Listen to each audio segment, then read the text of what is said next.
जिस भी व्रत का उद्यापन करो, शिव महापुराण की कथा कहती है अपने घर के लोगों को गिनने से पहले बाहर के लोगों को गिनना जरूरी है। थोड़ा ध्यान देना। और आप लोग क्या करते हो?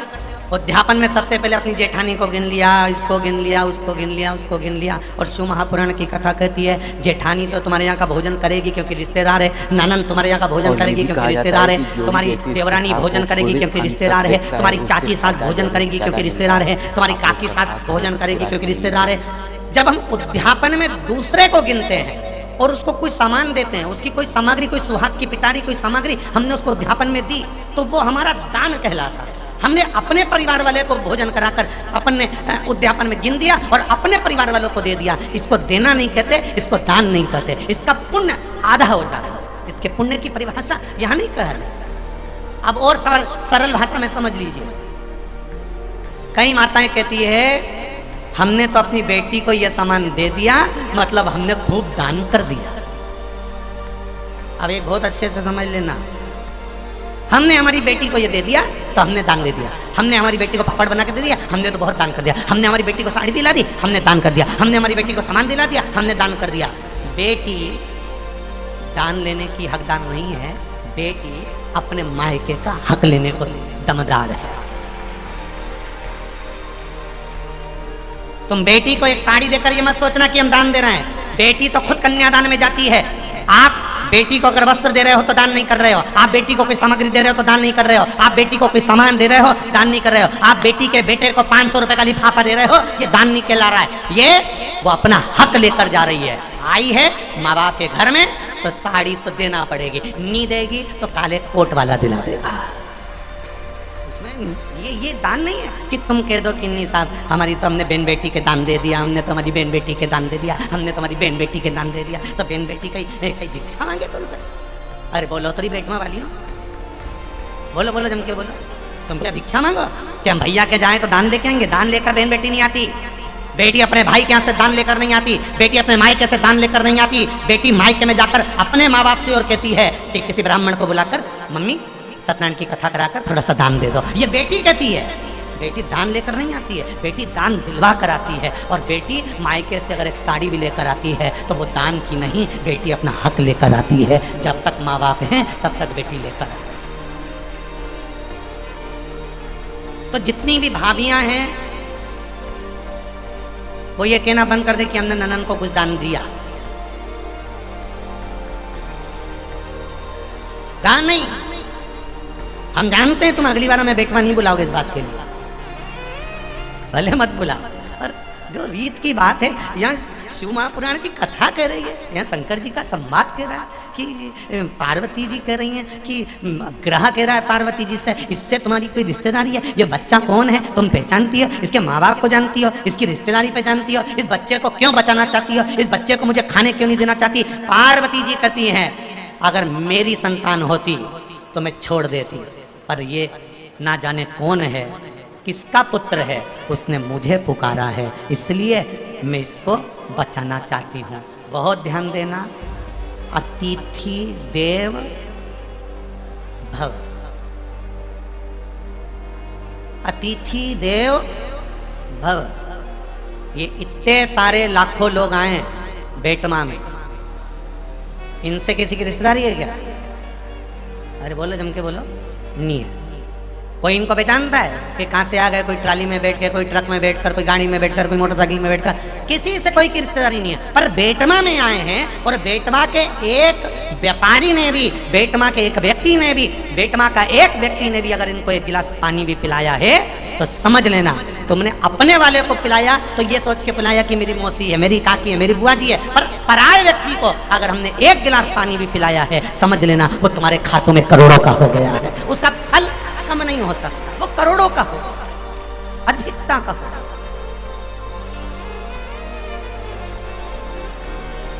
आज ये विशाल पटेल जी कथा करवा रहे हैं, विधायक जी कथा करवा रहे हैं। ये कथा चाहते तो छोटे रूप में करा देते कि मेरे घर का व्यक्ति सुन लेगा, परिवार का। ना ना ना ना, उन्होंने कथा करवाई संपूर्ण क्षेत्रवासियों के लिए कि पूरा देपालपुर क्षेत्र का एक एक बच्चा भले कथा में आए ना आए, आस्था चैनल पर सुने, चाहे फेसबुक पर सुने, चाहे पंडाल में बैठकर सुने, तो एक विशाल पटेल जी ने विचार करा कि कम से कम क्षेत्र का व्यक्ति अगर कथा सुनेगा, भले उसके कानों में जाए ना जाए, पर हमारे क्षेत्र का कल्याण हो जाए, ये कथा का मूल लक्ष्य है। ये कथा का मूल लक्ष्य तत्व वही सम्मिलित है। आप अपनी मौसी को पानी पिला रहे हो, आप अपने काका जी को पानी पिला रहे हो, आप अपने चाचा जी को पानी पिला रहे हो, वो अलग बात है। पर कोई अनायास आया है, हम यहाँ से जाते हैं गाड़ी से, ये कार्यकर्ता जब हमको यहाँ से लेके जाते हैं तो हम देखते हैं किसी ने नल लगा दिया है, कोई बाहर खड़ा हुआ है, कोई हाथ जोड़कर पानी दे रहा है, कोई बोतल दे रहा है, कोई पाउच दे रहा है, कोई उसको पोया दे रहा है, कोई कुछ दे रहा है। ये आप पहचान बिना दे रहे हो, बिना पहचान।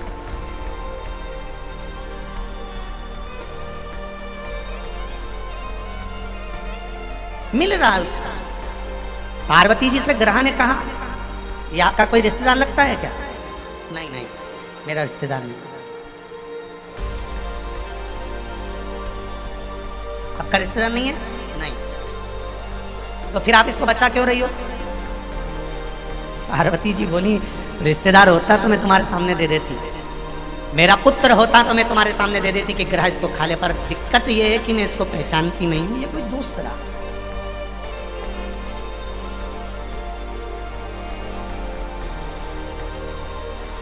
ये दूसरा, ये उसी में का हाल है। एक महिला ड्राइविंग लाइसेंस बनवाने के लिए गई, गाड़ी चलाना सीख गई और ड्राइविंग लाइसेंस बनवाने गई।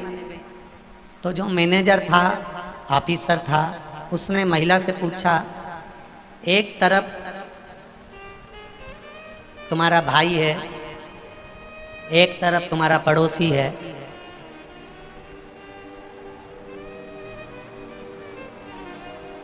तुम गाड़ी से जा रही हो, इधर भाई है, इधर पड़ोसी है, तुम किसको मारोगी? महिला तुरंत बोल दी, पड़ोसी को। मैनेजर ने कहा, ऑफिसर ने कहा, मैं 3 साल से तुम्हारा ड्राइविंग लाइसेंस बनवाने का प्रयास कर रहा हूँ, 3 साल से समझा रहा हूँ कि इधर पड़ोसी है, इधर भाई है, और तुम्हें अगर मारना है तो किसको मारोगे? तुमसे 3 साल से कह रहा हूँ कि ब्रेक मारूंगी, ब्रेक मारूंगी, ऐसा बोल, तो जब देखो जब पड़ोसी को मारूंगी बोलती।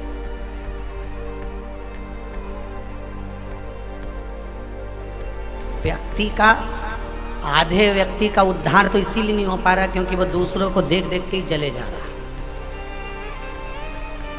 पड़ोसी के यहाँ ट्रैक्टर आ गया दूसरे नंबर का, इसने रोटी खाना छोड़ दी। ये उसी में कहा ले, जैसे एक बुढ़िया के सामने से कपास की गाड़ी निकल कर गई, ढेर कपास बड़ा, और कपास की गाड़ी निकल कर जा रही है। अब बुढ़िया ने सोचा, इतना सारा कपास कितने का बिकेगा, कितना पैसा आएगा, कितना धन आएगा। बुढ़िया सोच सोच के बीमार पड़ गई और नीचे टपक गई, बेहोश, चक्कर खा के नीचे। घर के लोग आए, उसको उठा के अंदर ले गए, सबने पानी का छींटा दिया, उठ ही नहीं रही। सब चिल्लाने लगे, रोने लगे, बहुएं धाड़ धाड़ के रोने लगे, बेटे रोने लगे। डॉक्टर ने भी आकर देखा तो इसकी तो सांस नहीं चल रही,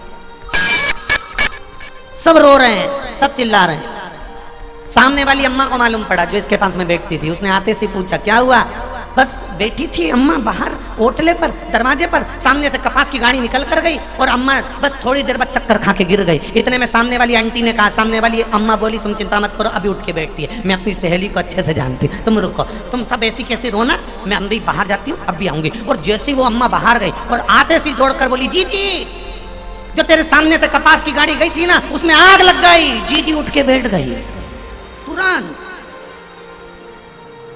एकदम तैयार, और तुरंत पल्लू लेके बोली, सही में। डॉक्टर भी आश्चर्य में पड़ गया, इसको कौन सी दवाई दी? कुछ नहीं, दूसरे को देख देख के जले जा रही, जले जा रही, जले जा रही, जले जा रही। 4 व्हीलर गाड़ी कैसे आ गई, बंगला कैसे बन गया, इतनी जोरदार जमीन में फसल कैसे आ गई, बहू इतनी अच्छी कैसे आ गई। सब इसका कहना मान के चले, इतनी जोरदार बहू आई, और बहू भी आई नहीं क्या, छोरा भी हुई गया, अब तो और मरी गई।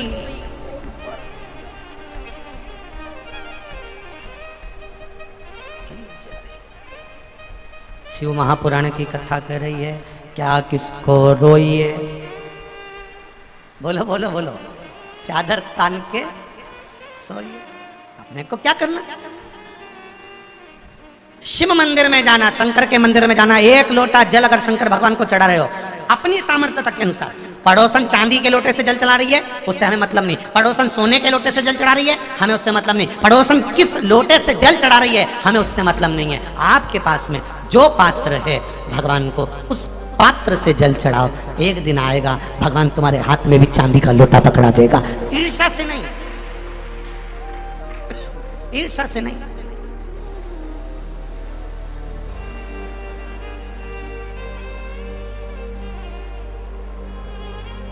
हमारी आदत है, हम शिव जी के मंदिर में जाते जाते भी हम थाली देख लेते हैं, इसकी पूजन की थाली में इतना सामान रखा है, मेरी थाली में तो कुछ है ही नहीं। अभी अभी थोड़े दिन बाद ये होली हो जाए तो वो एक माता जी की पूजन होगी, शीतला माता की। शीतला माता की पूजन होती है, यहाँ होती है, अरे बोलो तो होती है। शीतला माता की पूजन होती है ठंडे समय में, शीतल समय में। शीतला माता ने ये नहीं किया कि रोटी बना के उठो और थाली लेके लाइन में लग जाओ। तुम देखना शीतला माता की पूजन करने लोग जाते ना शीतला सप्तमी शीतला अष्टमी पे, बस 11 बजे तक तो रोटी बनाती रहेगी, सामान बनाती रहेगी, 1-1.5 घंटा में ठंडा हुआ 12:30 बजे उठ के सीधे लाइन में लग जाएगी, जल्दी से पूजन करके सो जाऊंगी, काम खत्म। शीतला माता ने भी सोच लिया बस तूने मुझे बेवकूफ बनाया, अब रुक जा तू। 11 बजे तक भोजन बनाया, 10 बजे तक भोजन बनाया, 1 बजे रात को लाइन में लग गई पूजन करने के लिए। 1 बजे रात को न जाने किसने फैला दी कि 1 बजे रात को लग जाओ लाइन में, सुबह तक पूजन करके अपने घर आ जाओ, फिर आराम से आके सो जाओ। अब इतनी जल्दी क्या है भगवान के पूजन की? माँ की पूजन करने जा रहे हो, माता से लाड़ लड़ाने जा रहे हो, अपनी माता से अपने दिल की बात कहने के लिए जा रहे हो, अपने स्नेह की बात कहने के लिए जा रहे हो, तो धीरे धीरे प्रेमवश आनंद से माता की आराधना शीतल समय में, ठंडे समय में। ठंडे समय का मतलब है भीतर से ठंडे होकर, अपने भीतर से ठंडे हो। अब अपने भीतर तो ठंडा ही है ही नहीं ना, जल्दी जल्दी चलो, और आधी बहुत पतली खुशी है, और ये कितना बड़ा कपड़ा थाली पे ढाक ढुका के लाइन में खड़ी है शीतला माता। शीतला माता या हाथ में लोटा या हाथ में थाली, और इतनी देर में पड़ोसन निकल के बाजू में से जा रही थी और लोटा थोड़ा सा ढुल गया। अब यहाँ शीतला माता की पूजन करने आई और ये हो गई चंद्र घंटा, लोटा जरा सा ही पानी का झलका, देख के नहीं चल सकती। ठंडा भोजन हाथ में, लोटा ठंडा पानी का, और अंदर अग्नि। शीतला माता भी कह रही इसको अजान दो पहले। क्या मतलब? भीतर से शीतल हुई, भीतर से ठंडे हुई, चित्त वृत्ति मन जब भीतर से शीतल होगा, ठंडा होगा, तो मेरी शीतला माता, तुमने पूजन करा ना करा, मेरी शीतला माता प्रसन्न हो जाएगी। बस भीतर से शीतल हो, ठंडे हो भीतर से।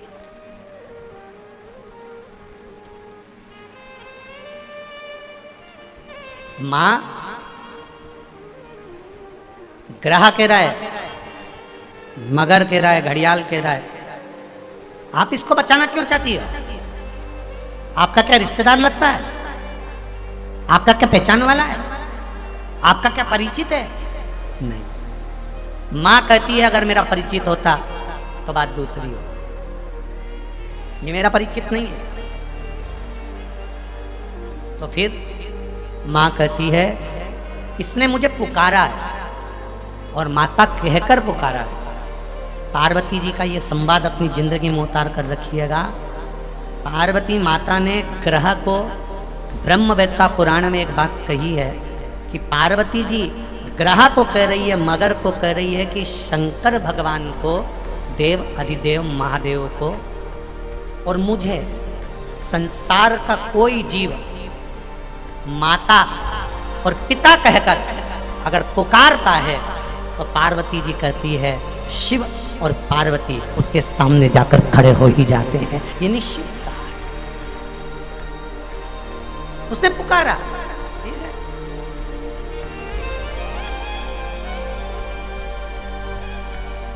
जिस भाव से पुकार रहे हो, आप जिस प्रेम से पुकार रहे हो। एक पत्र आया है, देखिए।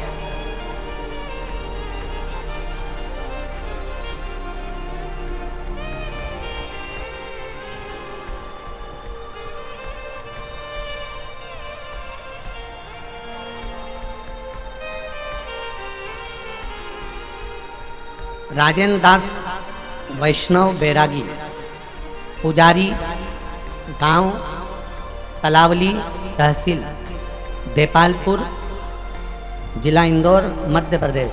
कहीं बैठे हों तो हाथ हिलाइए, जहाँ कहीं भी बैठे। आप ही हैं, दोनों हाथ हिला दे एक बार। श्री शिवाय नमस्तुभ्यं। मैं राजेंद्र दास वैष्णव बैरागी, पुजारी, गांव तलावली, तहसील देपालपुर, जिला इंदौर, मध्य प्रदेश से। गुरुदेव, मेरे पेट की आंत में आटी गांठ पड़ गई थी। डॉक्टर को बताया, भर्ती रहा, पर आराम नहीं हुआ। बहुत से डॉक्टरों का दिखाया, फिर भी इंदौर में दिखाया तो जांच में आया कि आंत को काटना पड़ेगा और उसमें से गांठ को निकालना पड़ेगा। बहुत ऑपरेशन का डॉक्टर ने बोल दिया और उसका खर्चा 3 लाख रुपए बताया। बॉम्बे से डॉक्टर बुलाना पड़ेगा, आंत काटेगा डॉक्टर और उसमें से गांठ को निकालेगा। भर्ती हो गए गुरुदेव। दूसरे दिन ऑपरेशन होना था, तो मैंने डॉक्टर से पूछ लिया कि मैं ऑपरेशन के बाद ठीक तो हो जाऊंगा। भगवान की कृपा देखो, डॉक्टर बोले कोई गारंटी नहीं है। बाद में इंदौर आ सको अस्पताल को, तब रात भर नींद नहीं आई गुरुजी। मैं पलंग पर पड़ा रहा पर नींद नहीं आई, और मैंने डॉक्टर साहब से वहीं से छुट्टी मांग ली कि मैं ऑपरेशन बाद में करा लूँगा। मन ही मन में सोचता करूँ क्या, और अगर डॉक्टर कह रहा है कि कोई गारंटी नहीं है, बॉम्बे से डॉक्टर आएगा, सब करेगा, खर्चा भी 3 लाख हो जाएगा और मरना तो है, तो क्यों ना शिव के भरोसे हो जाऊं। गुरुदेव, बाबा की कृपा से मेरी मामा जी को सीहोर भेज दिया और सीहोर से एक रुद्राक्ष बुलवा लिया। उस रुद्राक्ष को पानी में गलाता, शिवजी को चढ़ाता, पानी पीना चालू कर दिया। गुरुदेव, इतना विश्वास शिवजी के प्रति जाग गया कि मरना तो है ही। अब वो भी कह रहे हैं कि कोई गारंटी नहीं है, तो अपन पानी पीता, शिवजी को जल चढ़ा चढ़ा कर पीता। एक बेलपत्र खाना चालू कर दिया, बेलपत्री के पौधे का पूजन स्मरण चालू कर दिया। और दूसरी बार जब जांच कराने के लिए गया तो बाबा की कृपा से मेरी गांठ समाप्त हो गई और मैं ठीक हो गया हूँ। मैं बाबा को प्रणाम करने के लिए आया हूँ। अब ठीक है बैरागी जी, श्री शिवाय नमस्तुभ्यं। ये शिव तत्व है। वो घड़ी बैठिए।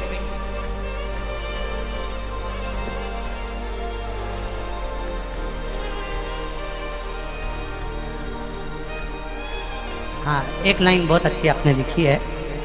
यजमान विशाल जी, जगदीश जी पटेल साहब के लिए भी 2 शब्द कहूँगा गुरुजी, जिन्होंने प्रत्येक देपालपुर, बेटमा और आसपास के सारे पुजारियों को, मंदिर पंडितों को यहाँ पर बुलाया।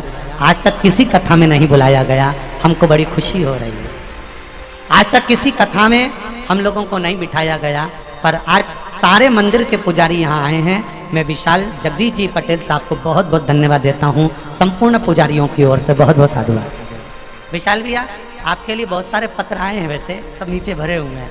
बहुत अच्छी बात है, बाबा की कृपा है। ऐसे ही जन सेवा में लगे रहें और बाबा देवाधिदेव महादेव की कृपा आप पर बनी रहे, यही शिव कृपा है।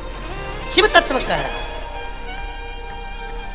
आप विश्वास रखोगे। अब देखो, आदरणीय बैरागी जी वहां पड़े, हॉस्पिटल में पड़े रहे, ऑपरेशन के लिए एडमिट हो गए, पर मन में आया कि कथा में सुना है, कथा में सियोर वाला महाराज बोलता है कि एक लोटा जल, बोलो बोलो, सारी समस्या का हल। वो जल में, वो रुद्राक्ष में, अब उन्होंने भी भेजा सियोर की एक रुद्राक्ष मिल जाए, रुद्राक्ष प्राप्त हो जाए। और रुद्राक्ष हो तो कहीं ना कहीं भाव जागृत होता है, कहीं ना कहीं विश्वास जागृत होता है, भरोसा दृढ़। और जब विश्वास जागृत हो जाए, भरोसा प्रबल हो जाए, तो वो सुख है। क्या ये आपके माता पार्वती जी ग्रह कह रहे हैं कि यह बच्चा आपका पहचान वाला है? नहीं नहीं नहीं, माता पार्वती कहती है मेरा पहचान वाला नहीं है, पर बचाना मेरा फर्ज है। जो पार्वती मैया कर रही है, देवादिदेव महादेव को पिता मान लेता है। इसलिए आपने शिव महापुराण की कथा में सुना होगा, कभी भी सीहोर कुबेरेश्वर धाम पर आओ तो कुबेरेश्वर धाम पर यह मानकर आना कि आप अपने मायके जा रही हो, शिव पिता मानकर आना। और जो शंकर को पिता मानकर जाता है तो वो बेटी को खाली नहीं भेजता, झोली भर कर भेज देता है, वो खाली नहीं भेजता। एक श्रेष्ठता के सुख के साथ, एक आनंदता के साथ।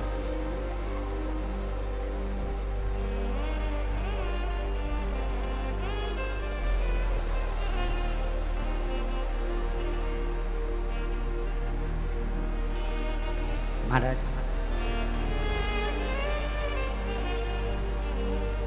बस उसके द्वार पहुंचे, प्रार्थना करी, विनय करी, निवेदन करा, वो सुख मिला, आनंद पाया।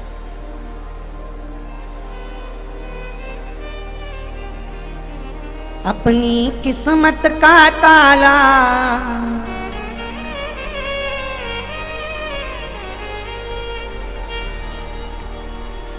अपनी किस्मत का ताला तुम खोलते चलो, श्री शिवाय नमस्तुभ्यं तुम बोलते चलो, श्री शिवाय नमस्तुभ्यं तुम बोलते चलो। अपनी किस्मत का ताला हो, अपनी किस्मत का ताला तुम खोलते चलो, श्री शिवाय नमस्तुभ्यं तुम बोलते चलो, ओ श्री शिवाय नमस्तुभ्यं तुम बोलते। आज शनि प्रदोष बड़े आनंद के साथ दोनों हाथों से भाव से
हर हर भोले।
राधे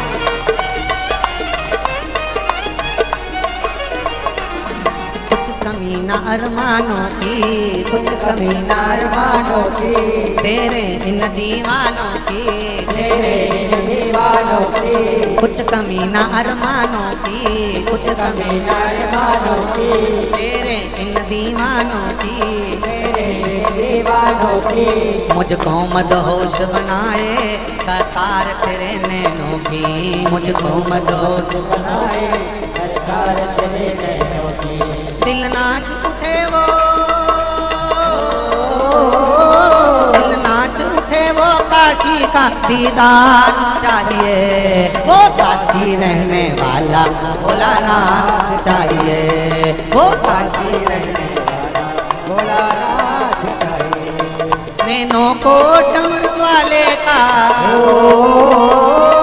नैनों को काशी वाले का दीदार चाहिए, वो काशी रहने वाला भोलानाथ चाहिए, वो काशी रहने वाला भोलानाथ चाहिए। अपनी तकदीर का ताला, अपनी तकदीर का ताला तुम खोलते चलो, श्री शिवाय नमस्तुभ्यं तुम बोलते चलो, श्री शिवाय नमस्तुभ्यं तुम बोलते चलो। राधे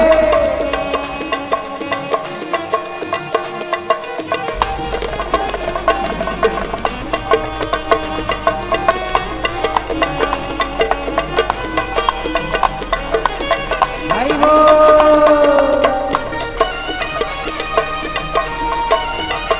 जय हो। राधे जय हो।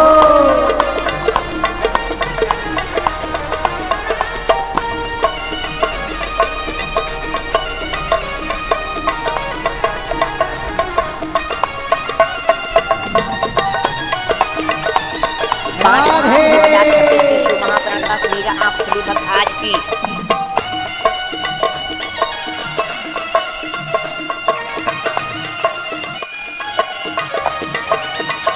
हरि बोल।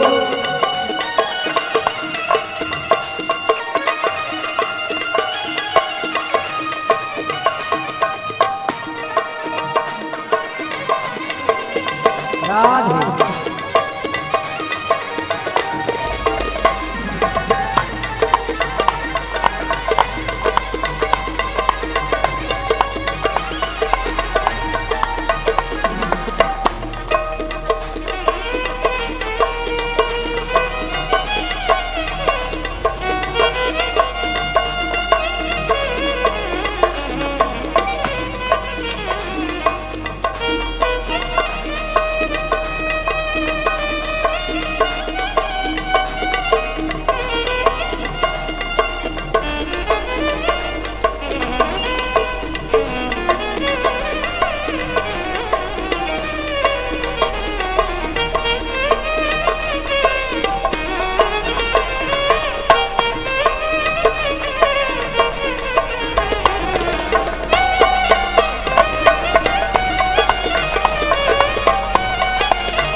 भक्तों के तुम प्यारे हो, भक्तों के तुम प्यारे हो, तुम जिगरी दिल वाले हो, तुम जिगरी दिल वाले हो।